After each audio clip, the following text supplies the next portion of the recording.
Hey, what's up YouTube? Pirate King Codex here, and I'm trying something a little different. I've been wanting to do this kind of video for a while, and I think now is a good time because One Piece Film Red just came out on Blu-ray in the United States. I've been wanting to review the Shanks figure that I've had. I have a few more too, but let's start with the Shanks and see how that goes. So we have Anime Heroes. It's not like a high quality line, but they're affordable figures. You can find that like Target, Amazon, or even if you have like a mini sale near you, something like that. You can find these kinds of figures there. They have other lines as well besides One Piece, but I'm focusing on the One Piece ones here. So I wanted to get into this one and show you guys, in case you're interested, the kind of quality of the figures. So let me do an opening here, and we'll see how this goes.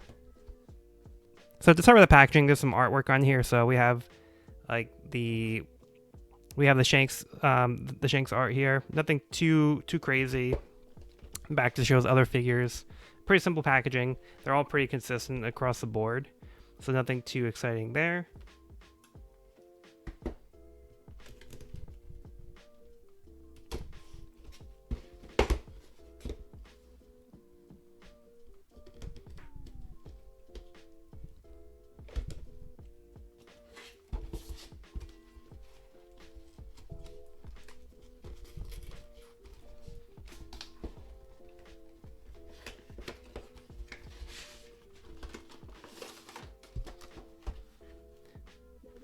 Okay, so right off the bat, we have a few accessories. So Shanks comes with two swords.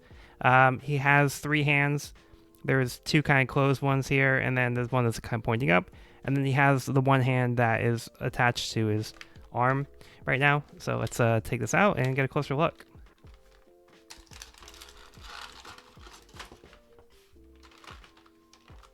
You can see his cape is separate here, and it's pretty flexible.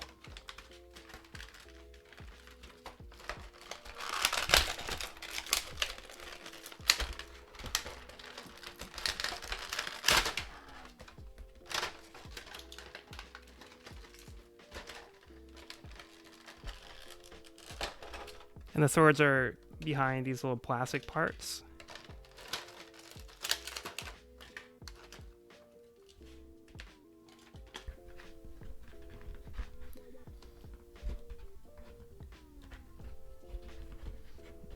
Okay, now standing took a little bit. A lot of times with these figures, the standing can be a little bit of a problem. A lot of times there's a little finagling they have to do.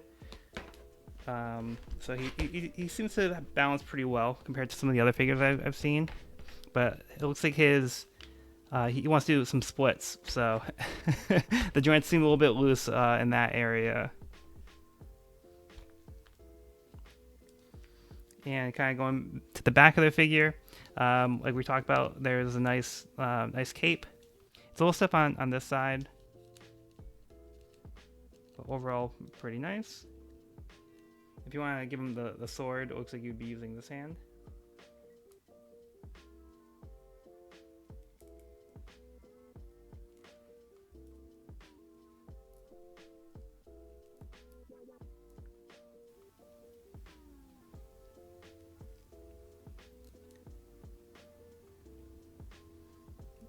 Okay, and there we go.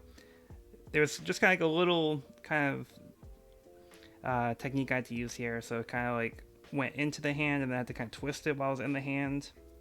And that seemed to work pretty well. One thing is with the swords, they're wobbly. They're bendy rubber. I have the Zoro figure, and the swords did not hold up very well. They started bending really bad. I might have to try to heat them up and see if they'll bend back. But it seems like they want to kind of curl. So I expect the same thing is going to happen with the Shank sword after some time. Let's put the sword in his hand.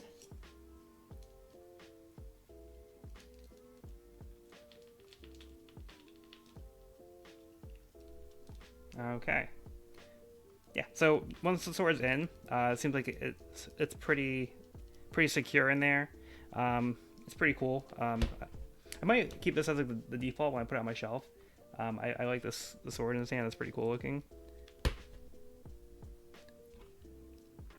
And there's a little slot here that we can put the sword here as well.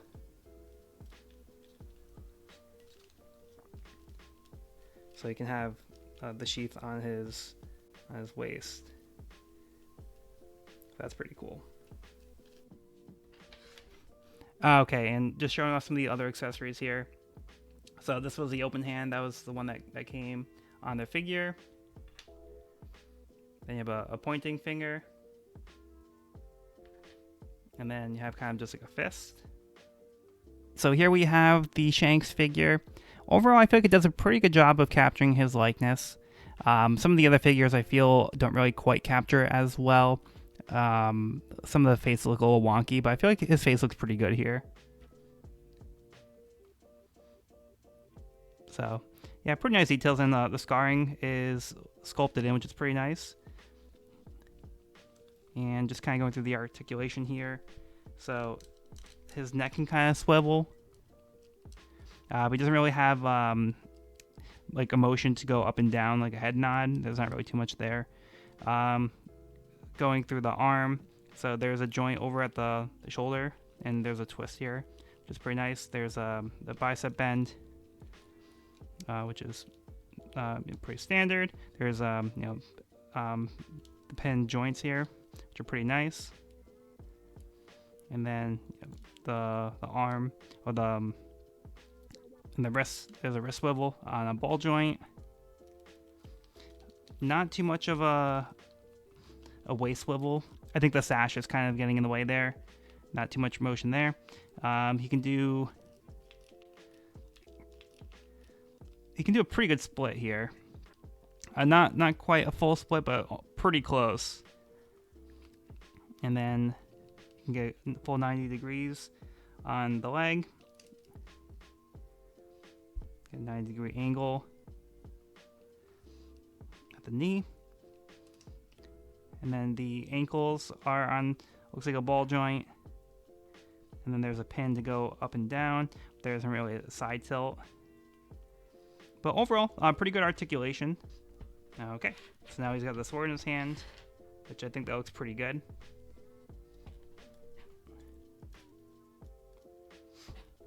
Yeah, so that's nice size sword, and he holds it pretty well, which is good. His arm does a pretty good job of staying in place, so you can kind of put some poses. You can kind of put it back, and it'll stay. So not too bad. That's pretty good. The only thing is, I feel like some of the leg joints a little loose, so he can have a hard time standing. But for the most part, I feel like the upper torso is pretty sturdy. And then I've just found out the cape part comes off as well. This is also on a ball joint, but you can just kind of put that back in. That gives a little bit of range of motion on the cape, so you can kind of move his arm a little bit more.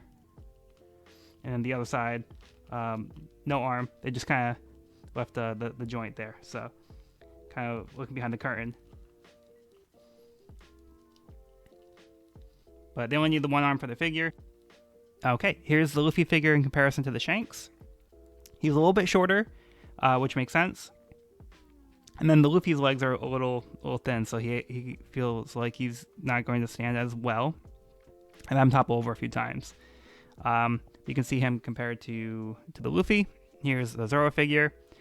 So I feel like the Shanks figure actually captures the likeness of the characters better than the Luffy and the Zoro. They're not bad, but you can see here that the Zoro's getting a little bend on the swords. So yeah, that'll likely happen to the Shanks. At least the Shanks one's a little larger, so it might not be as bad. Whereas the Zoro sword's a little thin, so we'll see if that happens to the Shanks one over time. Also, Sanji, for comparison, a little bit shorter than the Shanks. So the Shanks has a pretty decent size to him, so he feels like a pretty sturdy figure. Okay, so that is my review of the Anime Heroes Shanks figure. Overall, I feel like he's a pretty decent figure. If you're looking for something affordable, that's a good Shanks figure. I feel like this is a good one to go with. Again, it's probably about like $25, something like that. So it's not like a high-end figure. There are going to be ones that are going to be higher quality, but you're going to pay more. But if you want something a little simple that you can just kind of throw on your shelf, this isn't a bad line to go with if you want something like that.